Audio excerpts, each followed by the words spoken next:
बिस्मिल्लाहिर्रहमानिर्रहीम। अस्सलाम वालेकुम स्टूडेंट। स्टार्ट करने लगे हैं अपना लास्ट टॉपिक कार्डियोलॉजी का एक्यूट पेरिकार्डाइटिस। ठीक है, एक्यूट पेरिकार्डाइटिस का ना हमेशा सिनेरियो में ना आपको तीन चीज़ों का ट्राई एड मिलेगा: फीवर, चेस्ट पेन और स्क्रैची साउंड।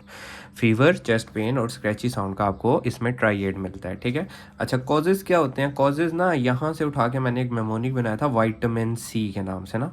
तो विटामिन सी से मेमोनिक, मेमोनिक क्या? Vitamin C. ठीक है, वी से वायरल डिजीज, आई से इडियोपैथिक, टी से टीबी, ए से ऑटोइम्यून, एम से मायोकार्डियल इन्फार्क्शन, देन आई से इंजरी, एन से नियोप्लाज और सी से क्रॉनिक किडनी डिजीज। ठीक है, ये भी आप लिख लेना तो ये मोर देन इनफ है, ये जहन में रखने। तो वही यहाँ पे भी वो यही जिक्र कर रहा है वायरल, जिसमें मोस्ट कॉमन कॉक्सैकी और एको आ जाते हैं। ठीक है, बैक्टीरियल में टीबी और फंगल, और पोस्ट एम आई पेरिकार्डाइटिस जिसको ड्रेसलर सिंड्रोम कहते हैं, uraemic pericarditis, post radiotherapy, post surgery, autoimmune में किसमें कोलेजन वेस्कुलर आ जाती है जिसमें रूमाटाइड आर्थराइटिस, एसएलई, और ड्रग इंड्यूस जिसमें प्रोकेनामाइड, हाइड्रिलाजीन और साइक्लोफॉस्फामाइड आती है। मैलिग्नेंट पेरिकार्डाइटिस में क्या आता है? प्राइमरी ट्यूमर ऑफ हार्ट और मेटास्टैटिक पेरिकार्डाइटिस। प्राइमरी ट्यूमर में मेसोथेलियोमा और मेटास्टैटिक में ब्रेस्ट कैंसर, लिम्फोमा, ल्यूकीमिया। ठीक है, अच्छा और ये ना 2 से 10 वीक्स का एक आपको डिटेल देगा, एक डेट देगा। अच्छा सिनेरियो क्या आ सकता है कि सडन ऑनसेट शार्प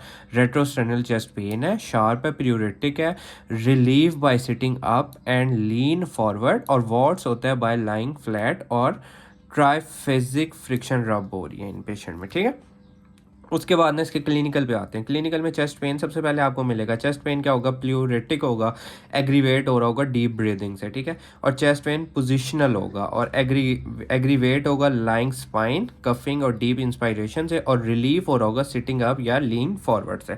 और इसमें पेरिकार्डियल फ्रिक्शन रब हमें मिलती है। ये जो होता है ना डायग्नोस्टिक होता है पेरिकार्डाइटिस का, और यूजली सिस्टोल में हमें सुनाई देता है, और कॉज बाय फ्रिक्शन होगा बिटवीन विस्करल और पेरिट्रियल पेरिकार्डियल सरफेस का। हाई पिच होता है सुपरफिशियल स्क्रैची साउंड, ये स्क्रैची साउंड ये इंपॉर्टेंट है। हेड इन सिस्टोल, ये इंपॉर्टेंट बात आ गई। और हेड होता है during expiration with patient sitting up and with stethoscope place फिल्मी अगेन चेस्ट। ठीक है, उसके बाद डायग्नोज हम इसको कैसे करेंगे? हम इसकी ईसीजी कराते हैं। ईसीजी में हमें एसटी एलिवेशन मिलती है और कॉन्केविटी, ये इंपॉर्टेंट है। ये डायग्नोज हमारा आया था एक दफ़ा।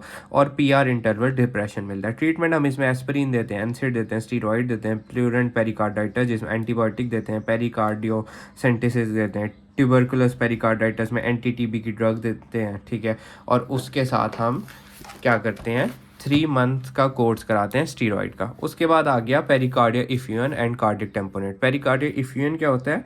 ये बेसिकली कलेक्शन ऑफ फ्लूइड हो जाना पोटेंशियल स्पेस में सीरियस पेरिकार्डियल सैक में। और कार्डियक टेम्पोनेट क्या होता है कि refer to acute heart failure होता है due to compression of heart by large और rapid develop effusion. Clinical feature की बात करें तो इसमें हार्ट साउंड क्या होगा? सॉफ्ट डिस्टेंट होगा, एपेक्स बीट हमें नजर आएगी, फ्रिक्शन रब होगा, इवर्ट साइन मिलेगा। ठीक है, इवर्ट साइन क्या होता है कि एरिया ऑफ डलनेस होता है परकशन में below angle of left scapula. ठीक है, due to compression of base of left lung by effusion. और इफ्यूजन वॉट्स होगा, sign of cardiac tamponade become evident. और cardiogenic shock without pulmonary oedema. और इसमें बैक स्ट्राइड में ना 3D हमें मिलते हैं। बैक स्ट्राइड में 3D क्या मिलता है कि distant heart sound, hypotension, hypotension decrease blood pressure, लेकिन जेवीपी बड़ा होगा, और इसमें मफल्ड हार्ट साउंड हमें नज़र सुनाई देती है। और पल्सेस पैराडॉक्सिकस ये होता है कि डिक्रीज हो जाए BP less than, more than या equal to 10 millimetre of mercury during inspiration. ठीक है, उसके बाद इसको डायग्नोज कैसे करते हैं? ECG, chest X ray, echo. ECG में हमें लो वोल्टेज क्यूआरएस कॉम्प्लेक्स नज़र आता है। ठीक है, इलेक्ट्रिकल अल्टरनर। और चेस्ट एक्सरे कराएंगे, एको करा सकते हैं। मैनेजमेंट में हम अंडरलाइन कॉज को ठीक करेंगे, पेरिकार्डियो सेंटिसिस करेंगे। इंडिकेशन में क्या होगा? जिसमें पेरिकार्डियल इफ्यूजन हो या कार्डियक टेम्पोनेट हो। टेक्निक क्या होगी? It is done under echocardiographic guidance. Site of insertion क्या होगी? मीडियल टू कार्डियक एपेक्स और बिलो सिफाइड्स प्रोसेस, और directed upward towards left shoulder. तो ये था हमारा आखिरी topic. Thank you so much.